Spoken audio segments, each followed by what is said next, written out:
E aí, pessoal, tudo bem? Então, agora nós vamos para o módulo 9, onde nós vamos falar dele. Opa, EBS. Muito cuidado, que eu já vi gente falando Elastic Blob Storage, Elastic Block Storage, não é, beleza? Elastic Block Story.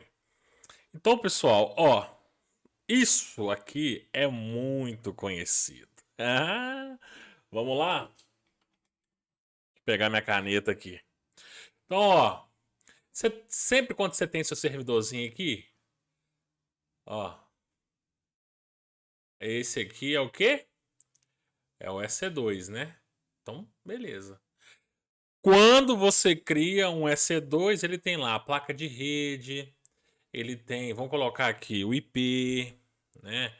Ele tem a zona de disponibilidade que ele faz parte, e ele tem o disco, o BS. Já viu alguma máquina virtual, alguma EC2 sem disco? Como é que você vai instalar o sistema nela?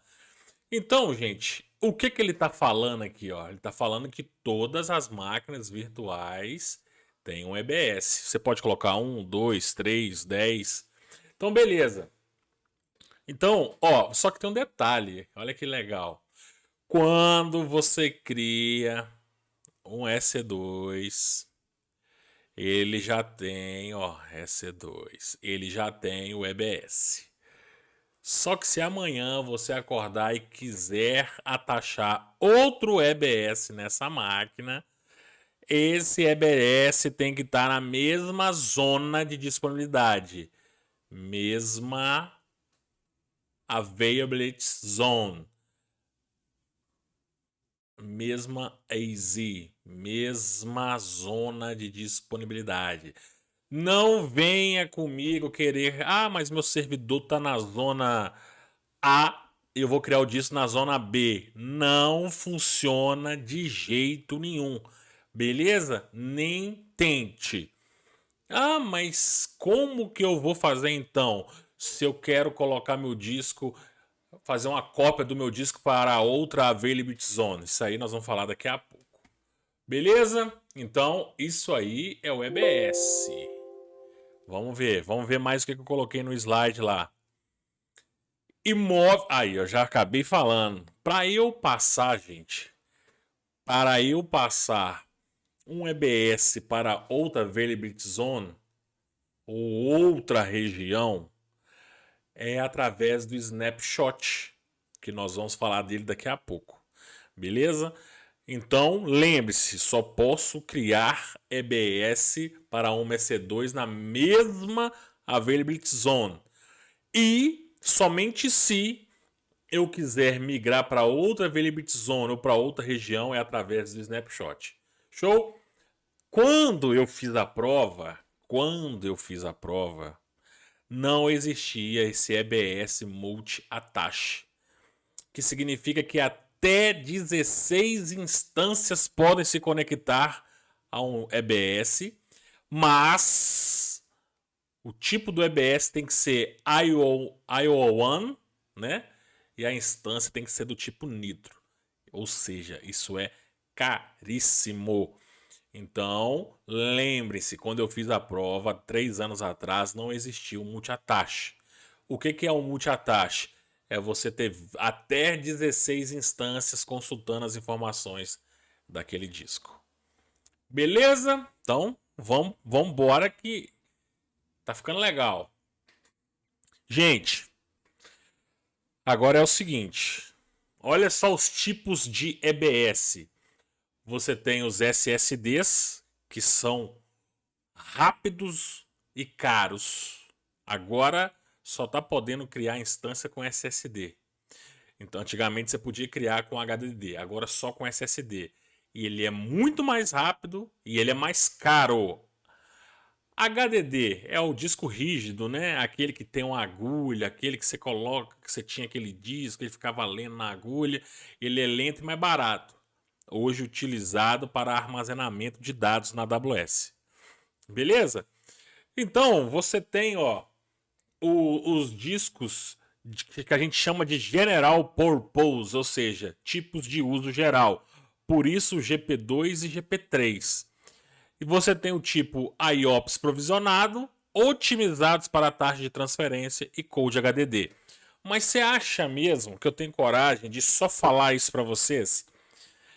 Gente, é o seguinte, na prova isso aqui vai cair e você tem que ter isso tudo guardado. Como eu falo para meus alunos, é o seguinte: quando você está estudando para Cloud Practitioner, a questão fala assim: você deseja armazenar informações em um disco rápido. Aí você vai e coloca SSD. Você deseja armazenar um backup em um disco que ele pode ser considerado lento e barato. Aí você vai e marca EBS. Você tem um disco rápido. Qual que é o tipo? EBS. Entendeu? Isso aí na prova de Practitioner é isso. É tranquilinho. Agora presta atenção na prova de Solution Architect. Estou criando uma aplicação que precisa ter até 64 TB de armazenamento. Estou criando uma aplicação que precisa ter o IOPS de tanto. Estou criando uma aplicação que o throughput dela precisa ser de tanto. Jean, vou precisar guardar isso tudo? Vai. Então, eu não ia colocar no slide porque ia ficar grande, mas olha onde eu coloquei, ó. Então você vai lá e digita EBS no Google, que ele vai te jogar para essa tela. Então vamos lá? Nós falamos que nós temos o GP3 e o GP2. Então vamos lá, ó, uma breve descrição. Isso aqui você tem que guardar, tá? Isso aqui tem que estar na sua cabeça aqui, ó. Aqui, ó, porque lá na hora da prova você não vai poder consultar nada não. É você e você. Lá na hora da prova você não vai poder abrir essa tabelinha aqui não. Então vamos lá. GP3, SSD de baixo custo que equilibra a performance de preço para ampla variedade. GP2, de uso geral, que equilibra e tal. Ó, durabilidade, tá aqui. Ó, mas até agora tá tudo igual. Vamos ver. Caso de uso, desktop virtuais, banco de dados. Desktop virtuais, banco de dados. Agora começa, ó, nome, GP3 e GP2. Então, o tamanho do volume do GB2 e GP3 eu posso ter até de 1 a 16 terabytes. IOPS, 16.000. Ó, então tá ficando tudo igual. Agora vem, ó, máximo de throughput, ou seja, a quantidade que ele pode copiar. 1000 megabits por segundo, 1 giga por segundo, e aqui 250 megabit por segundo. Então, qual disco me permite o maior throughput? GP3, não vai marcar GP2. Máximo de IOPS por instância, 260, 260. Uai, throughput máximo por instância. Quanto que uma instância pode copiar ao máximo? 12.5, 7.5. Ah, então essas são as diferenças. Exatamente. Estamos falando de GP2 e GP3. Agora nós vamos falar depois, ó. Então lembre-se, hein? Ó, GP2 e GP3, chamado de General Purpose. E as diferenças estão aqui. Beleza? Então, ó, agora os tipos. Falamos do geral. Agora, IOPS provisionados. Ó, vamos lá. Os volumes provisionados apoiados por uma unidade sólido, SSD, são volumes de armazenamento EBS de maior desempenho para workloads críticos, intensiva em IOPS e throughput. O que é throughput? O tempo de cópia, a velocidade que ele copia, que exigem baixa latência. Então, gente, pelo amor de Deus, qual que é a vantagem desse tipo de volume? Ó, você tem o IO2 Block Express, IO1. Lembre-se que isso aqui é caro. Então vamos lá. Breve descrição: o volume SSD com mais alta performance, criado para workloads tradicionais sensíveis à latência. E aqui, ó, criado por workloads transacionais sensíveis à latência também. Durabilidade, 99, não, não, não, durabilidade. Ih, Jean, mas é a mesma coisa. Agora vem, ó. Casos de uso. Ideal para implantações de missão crítica maior e intensivas em I/O de NoSQL, banco de dados relacionais como Oracle, SAP, HANA. Ou seja, esse cara aqui, ó, é para banco de dados topzera. E esse aqui é o banco de dados não NoSQL relacionais. Então, esses caras são usados. Opa, vem cá, meu Deus, cadê o negócio? Esses caras são usados para, tipo, em tempo real, alta performance. Altíssima performance. Nome da API: IO2, IO1. Tamanho do volume: você parte de 4 GB até 64 TB. Aqui, parte de 4 GB vai até 16 TB. Máximo de IOPS por volume: 256 e aqui 64. Então, isso aqui, bebês, tem que estar na cabeça de vocês, que vai cair na sua prova. Isso é fato. O usuário tem uma aplicação que precisa de ter um throughput de 4.000 megabits por segundo. Já sei que é a IO2. Um usuário tem uma aplicação que exige alta performance e o throughput 1.000 IO1. Máximo de IOPS por instância, 4.000. Throughput máximo, 12.000. Então, ó, isso aqui, ó, é que você tem que saber. Mas tem que saber mesmo, gente. Eu não tô tocando terror, não. Beleza? Isso aqui vai cair na sua prova lindamente. Beleza? Então vamos voltar. Então já vimos, ó, esses tipos aqui. Parabéns para. Opa, não, pera aí. Ó, tô apavorado aqui, gente. Então vamos lá. Tipos. Já vimos o IOPS agora otimizados para a taxa de transferência. Ó. Ó. Esse aqui, ó, vamos ver, ó. Os volumes HDD otimizados para throughput ST1 fornece armazenamento magnético. É aqueles HDD. Então lembra, eu falei de SSD. Tudo até agora era SSD. Esse cara é HDD. Então ele é baratinho. Ele serve para quê? Otimizado para throughput, são sustentados por unidade de disco rígido, ideal para workload acessado com frequência, além de alto consumo de throughput. Vamos ver, durabilidade, 90. Casos de uso, olha só, para Big Data, Data Warehouse, processamento de logs. Nome da API, S1. Tamanho do volume, olha só, gente, de 125 GB até 16 terabyte. Ai, papai. IOPS 500, throughput máximo 500 megabits, throughput máximo por instância 12.500 megabits, ó. Ele pode ser multi-attach? Não. Beleza? Então, imagine esse negócio com uma dúvida. Vamos ver. Os volumes otimizados fornecem de baixo custo, define performance em tempo de transferência em vez de IOPS. Esse tipo de volume é adequado para workloads de I/O grandes e sequenciais acessados com frequência, como EMR, ETL, Data Warehouse e processamento de logs. Volumes ST1 inicializáveis não são suportados e recomendamos que os clientes com workloads executando I/O pequena e aleatória usem GP3. Ou seja, ele fala assim, cara, esse disco ele é para específico para Data Warehouse, para aqueles você fica fomentando aqueles bancos de dados malucos lá, aqueles códigos malucos lá, logs malucos lá. Não usa ele para qualquer coisa, não, beleza? Deixa ele quietinho aqui. Então você já sabe para que serve. O usuário deseja usar um disco que seja capaz de armazenar os logs, que seja capaz de armazenar o data warehouse dele. Qual tipo de disco eu devo usar? S1, beleza? Ufa, espera aí que agora, ó, isso aqui é vida. Em pensar que eu não gostava de jeito nenhum.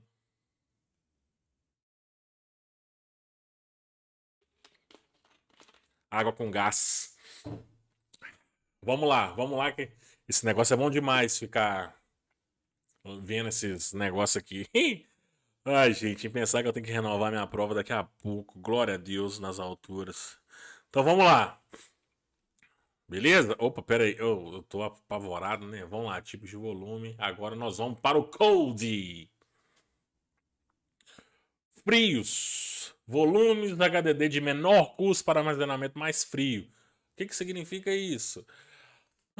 Os volumes HDD SC1 fornece armazenamento magnético de baixo custo e que define a performance em termos de throughput em vez de IOPS, com um limite de throughput mais baixo que os volumes HDD otimizados para throughput, ST1. Os volumes S... É só lembrar que o C é de Code e o T é de Throughput. Code, Throughput. Code, Throughput. O S é de Store. Store, Throughput, S, Story, Code. Só lembrar disso. Lembre-se de mim falando isso que vocês vão detonar. Os volumes SC são adequados para grandes workloads sequenciais de dados frios, se você precisar de acesso pouco frequente. O usuário precisa criar um disco onde ele vai acessar uma vez na vida e outra na morte. Qual que é o disco? SC1. Um usuário deseja armazenar logs e salvar e ele vai ser acessado pelo menos 2 vezes por ano. Qual que é o tipo do disco? SC1. Quando a questão estiver falando de disco, hein, gente? Não vai me confundir isso aqui com S3, pelo amor de Deus, tá? Então vamos lá. Durabilidade, vamos ver aqui, tamanho do volume, ó, já parte de 125 a 16, IOPS máximo 250, throughput máximo 250, throughput máximo por instância 7500. Amazon EBS multiattach? Não. Então, essa é a tabela que você tem que ter aqui, ó, na ponta da cabeça. Achou que eu ia falar na ponta do lápis? Também. Então vamos lá. Tá ficando bom, hein?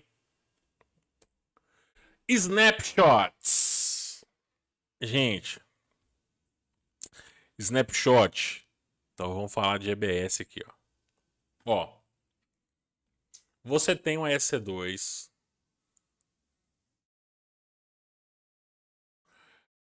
e você tem 1, 2, 3 EBS nela.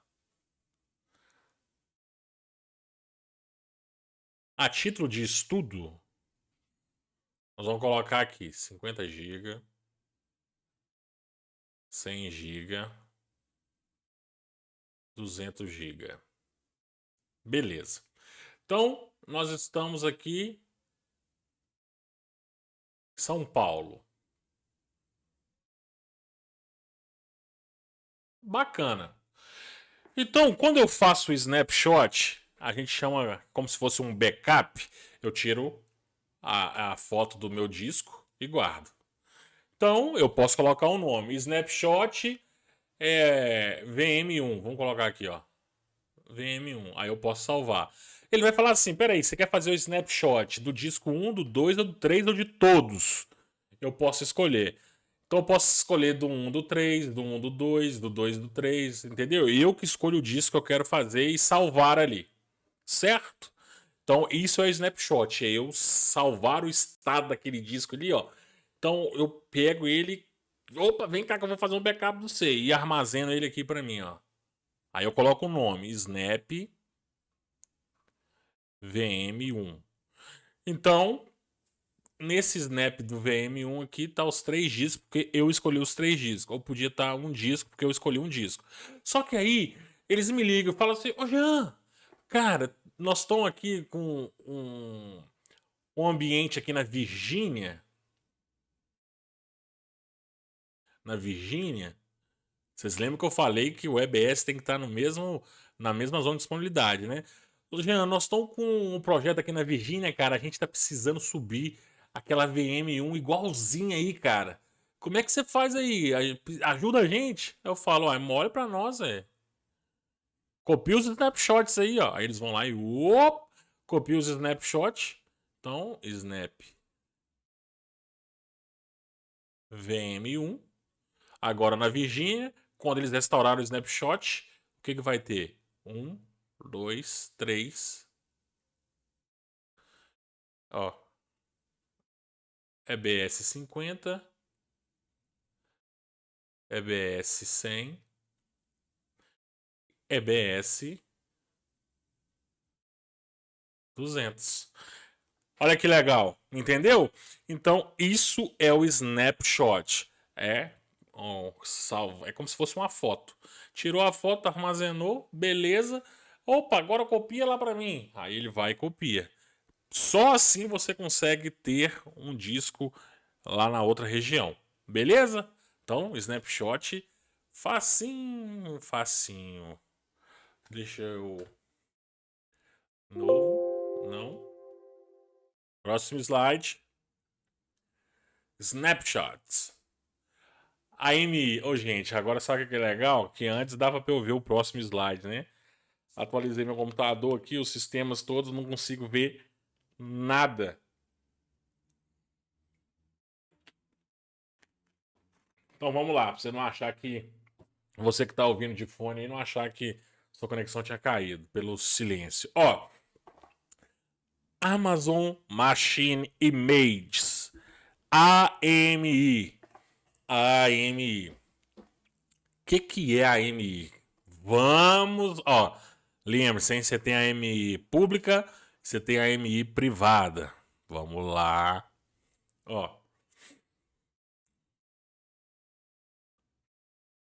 Nosso Deus. AMI pública. Não, vamos colocar privada. E pública. O que acontece? Vamos lá. Amazon Machine Image. O próprio nome já fala Amazon Machine Image. Privada é disponibilizada por você. Por você. Então, o que significa? É por mim e por você. O próprio nome fala privada. Imagina, gente, que eu tenho aqui, ó. Lembra aquela VM1 que eu acabei de apagar? Ó, VM1. Ela tá toda configurada, ela tá com SQL configurada, ela tá com Apache configurado, ela tá com os EBS configurado, ela tá linda, redonda, perfeita, sistema operacional atualizado, regras de e tudo. Regras de Fire porque eu me empolguei. Ela tá toda atualizada aí, beleza? Aí eu tenho certeza que eu vou precisar subir mais umas 5 máquinas igual essa daí. Então o que eu faço? Eu salvo a imagem dela. Salvei a imagem dela. Olha que legal. Aí eu posso disponibilizar para outras contas da AWS, né? Um amigo meu, uma empresa parceira, porque essa máquina aqui é top. Posso disponibilizar para ela. Ou tem as AMIs públicas, né? Que são aquelas que a própria AWS disponibiliza ou aqueles empresas parceiras, que são máquinas pré-prontas, com sistema operacional Linux, Windows. Então, quando você vai criar uma máquina, já tem lá qual AMI deseja usar. Você tem a AMI com Linux e não tem mais nada. Você tem AMIs que são configuradas pelos outros, por terceiros e tal. Então, isso é a Amazon Machine Image. É você já ter uma máquina redonda, uma máquina linda, com tudo rodando certinho. Você vai salvar uma imagem dela para que você possa criar várias outras máquinas iguais a essa depois. Beleza? Pra você não ter que ficar configurando tudo. Beleza? DLM Data, olha, Data Life Cycle Manager. Olha aqui, gente, isso aqui é top, ó. Olha só. Backups por volume ou por instância. E você agenda da melhor forma. Como assim? Toda segunda-feira você vai fazer o backup da do EBS2 da máquina X. Ou se não, toda segunda-feira às 10 horas você vai fazer o backup da máquina X inteira, da instância completa. Se ela tiver 10 volumes, você vai fazer dos 10. Se ela tiver 15, você vai fazer de 15. Ou se não, eu posso escolher um desses volumes. Mas, Jean, você pulou ali, ó, backup por tag. O que acontece, gente? Eu vou taguear lá. Exemplo, eu criei 15 servidores. E esses 15 servidores têm uma tag assim, backup. Olha só que legal. 15 servidores com a tag backup. O que é a tag? É a marcação lá, né? Que a gente sabe. Quando a gente cria um recurso na AWS, eu posso colocar a tag. Então, eu crio e falo assim, qual que é a tag que eu vou colocar aqui? Tag assim, ó, backup. Ok? Backup yes. Então, quando eu vou lá no meu DLM, que é o Data Lifecycle Manager, eu falo assim: todas as máquinas ou todos os discos que tiverem backup igual a IS, você vai fazer o backup para mim, bebê. E ele vai lá e faz. Isso é vida. Isso aí é sensacional para que você não perca como você os seus backups. Beleza? Então, isso é sensacional. Isso que o Data Lifecycle Manager faz. Ele faz o backup. Ele faz o backup da instância inteira ou ele faz o backup do disco da instância que você selecionou. Se você tem 15 instâncias e quer fazer o backup de um disco dessas 15 instâncias, você vai taguear cada disco dessas instâncias como backup yes. Lembrando que a tag backup yes é só para você aprender. Você pode colocar a tag que você quiser. Todo mundo, todos os EBS que tiver a tag name igual a Jean faz backup. Todos os EBS que tiver a tag teste igual a teste faz backup. É você que vai mandar, beleza? E você que define o melhor dia, o melhor horário e aonde ele vai salvar. Legal? Show? Bora? Quanto tempo já de vídeo aqui? 26 minutos, hein? EFS, Elastic File System, vai cair na sua prova. Isso é sensacional. O que acontece? Ó, você pode ter instâncias em VPCs diferentes, instâncias em regiões diferentes, instâncias em zonas de disponibilidades diferentes, acessando o mesmo disco. É como se fosse, para quem trabalhava aí desde os primórdios até hoje em dia, é como se fosse uma unidade de rede mapeada. Então, ó, vamos lá.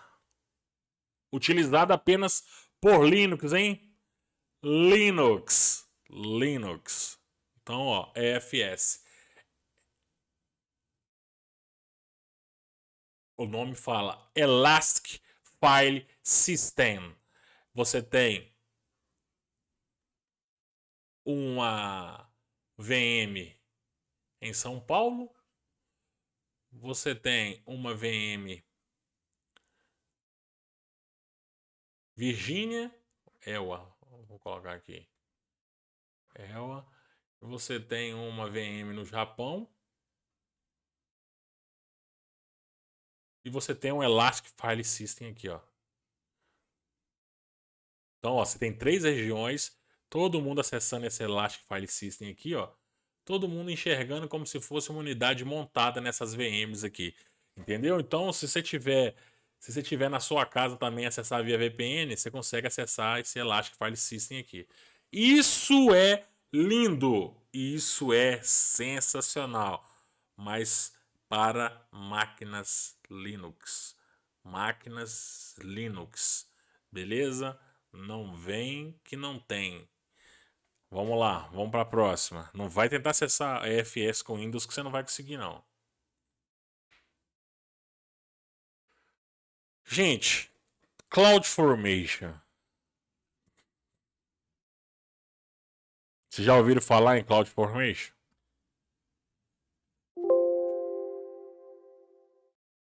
Aqui, ó.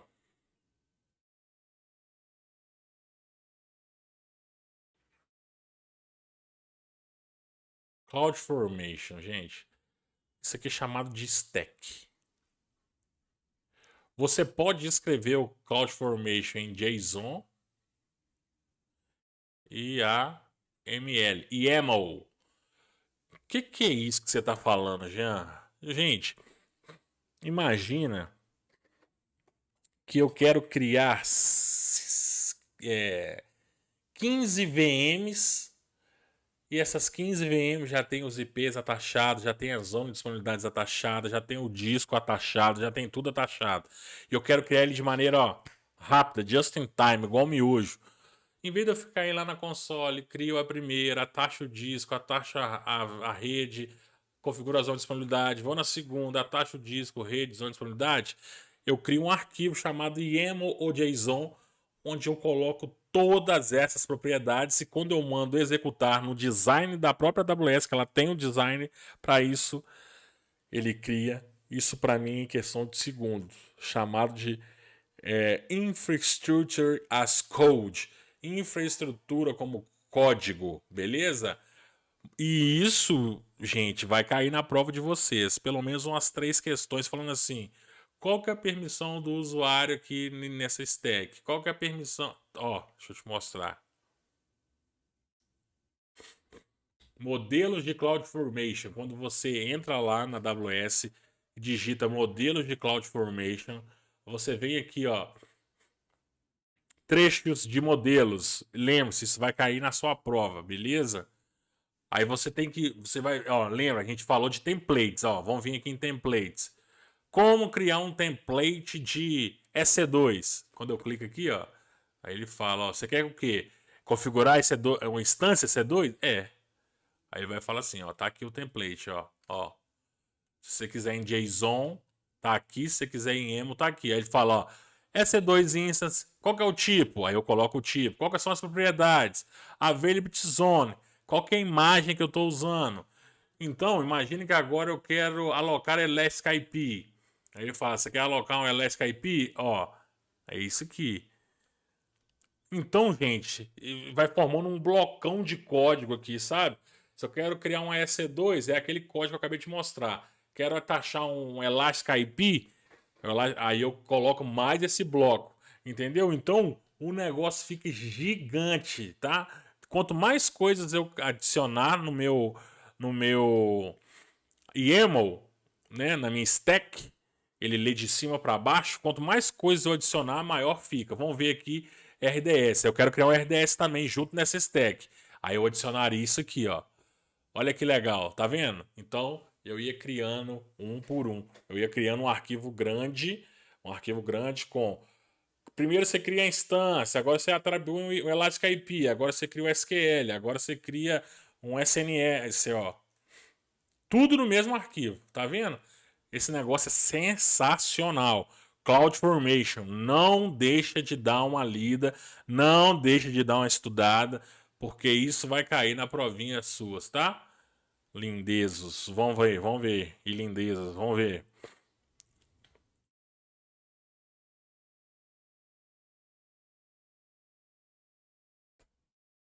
Amazon Kinesis. Eita, tá acabando, hein, gente? Tá acabando.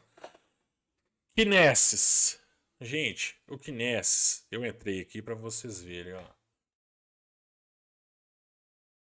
Vamos fechar esses carinhas aqui, que a gente já não quer saber deles mais. Ao Kinesis, serverless. Tudo que a gente sabe que é serverless é sem servidor. Olha só o que ele fala: coleta, processa e analisa em tempo real, streams em tempo real, ingestão em tempo real, processa e analisa em tempo real. Então, gente, olha quais os tipos que eu tenho: Kinesis Video Streams, Kinesis Data Stream, Kinesis Firehose. Olha só, vocês acham que eu ia falar só assim? Vamos lá. Isso aqui, ó, vai cair na provinha. Eu tô falando com toda certeza. Um usuário deseja coletar geograficamente em tempo real as informações. Opa, tempo real é Kinexis. Agora qual que eu vou usar? O DataStream, Data Analytics, opa, faltou o Data ali, é Data Firehose. Então vamos lá, gente, vamos lá. Ó, o Kinesis Streams, ó, tem o Data Source que fornece os dados. O Kinesis Streams recebe os dados, ele armazena os dados, indexa e envia para outra etapa. Então esse é o Data Stream. Vamos lá, ó. Cadê? Ó. Então esse é o Data Streams, ó. Data Stream. Kinesis.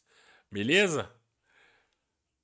Então ele recebe, ó, ele recebe esse tipo de informação em tempo real num data source aqui qualquer. Ó, ele tá recebendo. Aí chegou pro Kinexis Data Stream. O que ele faz, ó? Vamos lá.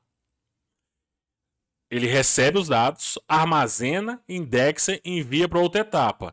Então, ó, ele chegou aqui, Ele armazenou todas as informações que chegaram para ele, indexou aquilo ali, né? Ele leu, indexou e vai enviar para outra etapa. Qual outra etapa? Então ele pode enviar para o Kinect Analytics e para o Kinect Firehose. Ó, Analytics e Firehose. Como assim? Vamos ver lá, ó. O Analytics, ele analisa através de SQL, ó. Ele chega aqui, ó. O Analytics, ó.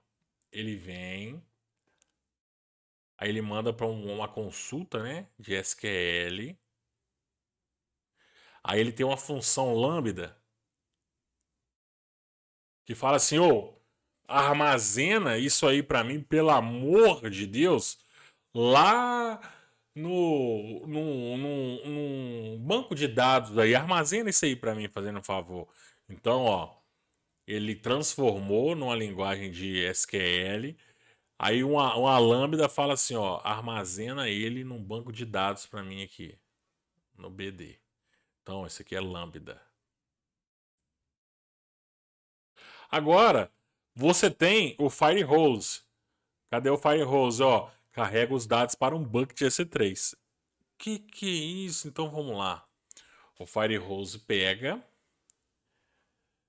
ele carrega esses dados, envia para um S3 e do S3 o Athena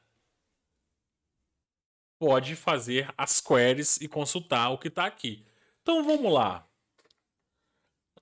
Vamos fazer um exemplo aqui, gente, em tempo real. Aquelas corridas malucas lá que tira aquela foto assim, ó. Puf, tira a foto e já mostra quem é o campeão. Então é isso, ó. O data source aqui é a câmera tirou a foto. Tá. Aí o Kinect Data Stream ele recebeu aquelas fotos, porque são várias fotos. Ó, que barulho top. Então, várias fotos, ó. Tiraram várias fotos, aí ó, o Data Stream recebeu aquelas fotos, indexou, aí eu posso tomar duas decisões, enviar para o Analytics e falar assim, ó, transforma essas fotos aqui em consultas SQL, cria uma função lambda aí, joga para mim, salva esse negócio para mim lá no Aurora, beleza? Ou no MySQL, salva esse negócio para mim lá, que daqui a pouco eu vou fazer minhas consultas. Ou se não, ele vai e fala assim: ó, salva isso aqui para mim no S3, Tina, faz uma consultinha aqui para mim para a gente chegar no resultado. Então é isso, isso aqui funciona muito também quando você toma multa, né? Se a multa for processada em tempo real. Então lembre-se, você tem o Kinexys Data Stream que recebe, processa e e você que escolhe se ele vai mandar para o Analytics ou ele vai mandar para o Firehose, beleza? Então um usuário está fazendo uma análise em tempo real, opa, data stream, e ele deseja enviar isso para um banco de dados utilizando o Lambda. Opa, já sei que é o Analytics. Em tempo real, e ele deseja consultar o que está salvo ali via Tina. Já sei que é o Firehose. Olha só como é que vocês estão brilhando, gente. Que orgulho de vocês. Bora. Opa, cadê aqui, ó? Acho que é o último, hein? Storage Gateway. Eita glória, hein? Você sabe o que é Storage Gateway? Eu sei, vou te falar. Vamos vir aqui, ó. Olha. Storage Gateway. AWS. Ó, ó, que imagens. Me dê imagens. Ó, aqui, ó. É um appliance. Olha como é que ele é. Bonitinho. Olha. É um appliance que você coloca lá no seu hack da sua empresa. Olha. É isso aí, ó. Isso aqui que acessa via VPN, você pode acessar via VPN. Então, ó, é o seguinte, ó. Esse aí é um appliance bonitinho. Vamos vir para o nosso desenhozinho. Então, você tem a sua empresa. Isso aqui é a sua empresa. Chamada de on-premise, né? Sua empresa On-Primes. Mas você quer conectar ao S3, como se estivesse na sua rede local. Você liga para a AWS, ela te envia um Storage Gateway, que é um Appliance Storage Gateway, que liga aqui, que liga aqui. Se você tiver em casa numa VPN também, você liga aqui no Storage Gateway. E o que ele fala? O que ele fala? Ele fala que ele é... Ele fala que ele é... Ó, On-Premise Cloud, conecta no S3, tem cache. Então, ele faz cache. A gente sabe que tudo que faz cache, ele é de baixa latência. Ele faz cache dos dados mais acessados. E ele é um appliance. O que é um appliance? Aquele dispositivo de terceiros que nós vimos ali. E ele funciona como File Gateway, ou seja, ele é um sistema de armazenamento do S3. Ou ele pode funcionar como Volume Gateway, que é o sistema de EBS, né? O sistema de Blob Storage. Storage. É Storage? Não, é Story. Ah, você errou. Beleza? Então não fala storage, é store. Ele pode servir como um disco, então. E o backup gateway, ele pode servir tanto quanto EBS ou S3. Beleza? Então isso é o storage gateway. Ele copia os dados, né? Ele é como uma ponte da sua empresa para a cloud computing.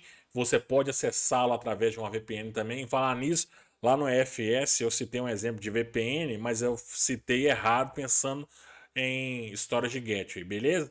Então, EFS só pode ser acessados por máquinas Linux em regiões diferentes, availability zones diferentes, mas ele não pode ser acessado por VPN. Lembrei agora que eu falei errado lá. Beleza, pessoal? Então, espero que tenham entendido. Storage Gateway é um appliance que fica aqui, ó, entre a sua rede e a AWS. E você pode... Que isso, meu Deus. Você pode... Você pode ter ele como um backup, como um disco, como os dois, né? Você pode ele ter como enviar para o S3, ele se transformar em um disco, ou você pode ter ele como backup, que é a soma dos dois. Beleza? Então, esse é o Storage Gateway. Pessoal, desculpe a demora, né? Mas deu tudo certo para nós. Lembre-se, ó, está acabando. Acho que falta mais 2 módulos. Falta um módulo de segurança, um módulo de serviços, né? E vai dar certo. Beleza? Aí nós vamos só para simulado, simulado, simulado e vocês vão passar nessa prova. Beleza? Sempre vai ser tudo nosso e nada deles.